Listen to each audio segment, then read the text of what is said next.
Surrealisme adalah aliran yang menghadirkan kontradiksi antara mimpi realita menjadi nyata dalam gambaran yang memperlihatkan objek-objek nyata dalam keadaan yang tidak mungkin terjadi, seperti dalam mimpi atau alam bawah sadar manusia. Surrealisme menggunakan pendekatan teori psikologi Freud yang mengkompleksi alam bawah sadar dan citra mimpi manusia sebagai salah satu penggambaran dari hasrat manusia. Mimpi-mimpi atau cipta alam bawah sadar itu dikatakan menunjukkan keinginan dalam hasrat manusia yang sebenarnya, namun dikubur di alam bawah sadar karena terkesan sosial atau hal lain untuk tidak menunjukkan. Meskipun ditutupi, bukan berarti hal yang menjadi hasrat atau keinginan sebenarnya dari seseorang adalah hal yang negatif. Bisa jadi, suatu yang dipendam tersebut terjadi karena malu, tidak percaya diri, hingga ditakuti karena trauma tertentu. Hal ini juga bisa disederhanakan mimpi di masa kecil seseorang yang kita mudah karena harus menghadapi realitas yang lebih logis di masa dewasanya.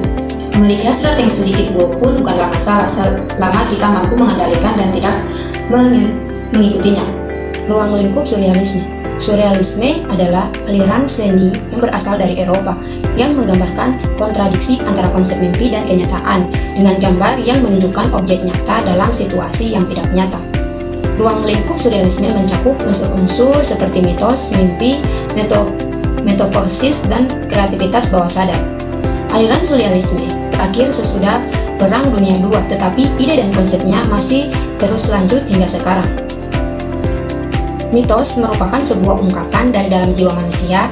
Tiap manusia mempunyai ketakutan di dalam mimpinya yang mereka percaya. Sementara di dalam surrealisme, mereka akan menampilkan mitos-mitos tersebut yang mungkin kita percaya atau kita takuti. Dengan adanya mitos, nilai sebuah seni dari karya surrealisme akan semakin bertambah. Era surrealisme. Aliran seni rupa surrealisme adalah salah satu gerakan yang paling besar di abad ke-20.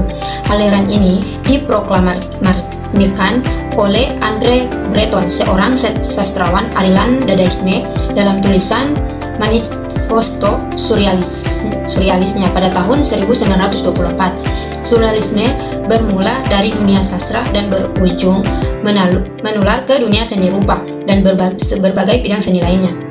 Namun, beberapa ahli mendapatkan bahwa aliran ini telah muncul dari tahun 1917 melalui karya Geographie de Grinko untuk menghadirkan pandangan trotoar kota dengan gaya yang tampak seperti halusinasi. Meskipun pada akhirnya Grinko meninggalkan gaya lukisan yang seperti itu, namun karyanya menginspirasi Max Ernst untuk menggunakan gaya serupa.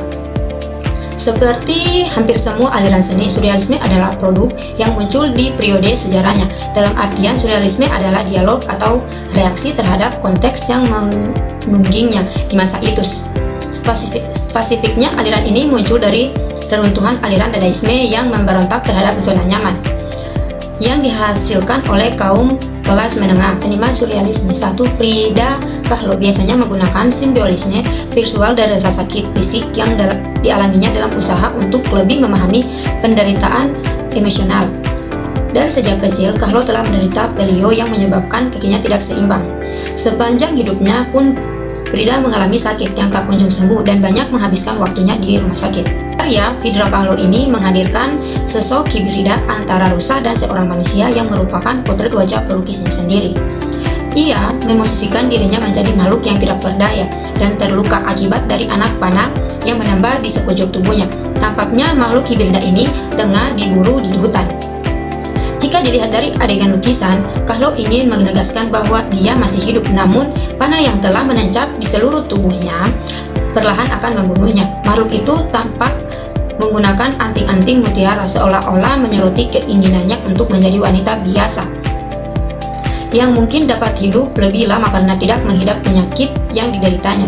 Ia juga tampak memperlihatkan keinginannya untuk hidup lebih bebas di alam terbuka. Kahlo tidak menggambarkan dirinya sebagai rusa jantan dengan tanduk besar.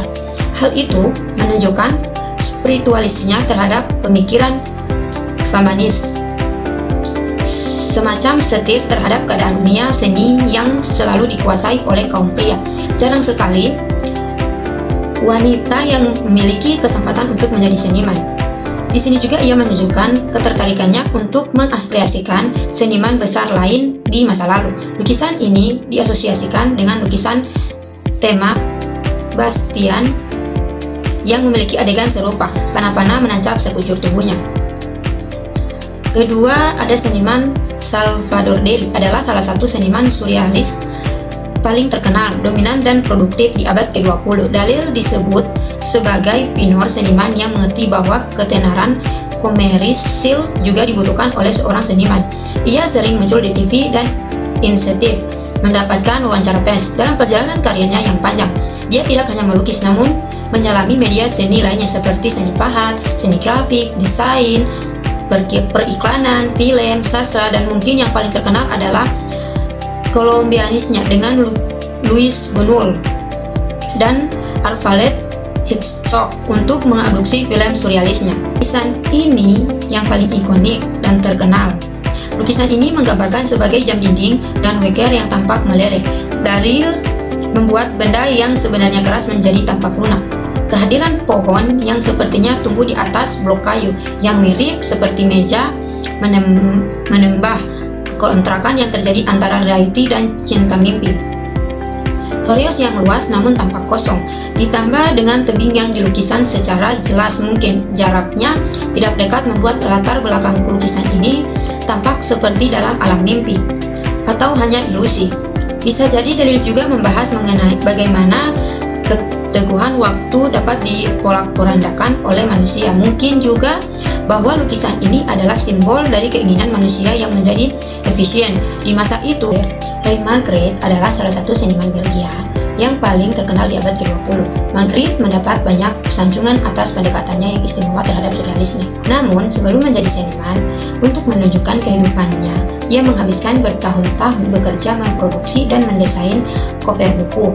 Magritte terkait pada keberadaan kelas menengah, kelas yang menghabiskan hampir seluruh waktunya untuk bekerja dan menghabiskan uangnya untuk bertahan hidup. Dan di sini adalah salah satu contoh lukisan Rene Magritte.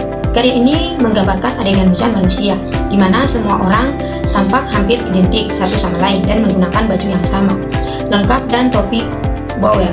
Meskipun begitu, bisa jadi pria-pria tersebut hanya melayang karena tidak ada indikasi gerakan tersirat. Latar belakangnya adalah kawasan pinggiran kota yang mirip dengan kawasan tempat tinggal Magritte. Ia juga berperan dengan cara yang sama seperti orang-orang yang mengapung itu. Topi Bowler adalah topi yang biasa dikenakan oleh para kaum menengah di masa itu.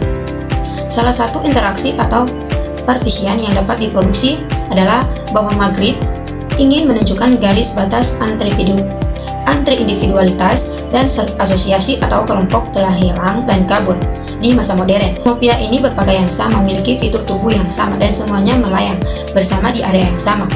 Kesan individu telah hilang, padahal itu merupakan salah satu dasar dari hak asasi manusia untuk mengekspresikan dirinya sendiri sebagaimana ia mau. Kesimpulannya, surrealisme adalah aliran seni yang muncul pada awal abad ke-20 dan menjadi bagian penting di dalam dunia seni. Aliran ini didasarkan pada gagasan bahwa kreativitas dan imajinasi manusia tidak dibatasi oleh realitas atau logika rasional. Surrealisme menggambarkan hal-hal yang serba ganjil dan tidak masuk akal, seringkali berasal dari alam mimpi dan menggambarkan kontradiksi antara konsep mimpi dan kenyataan dengan gambar yang menunjukkan objek nyata dalam situasi yang tidak mungkin seperti mimpi alam bawah sadar manusia.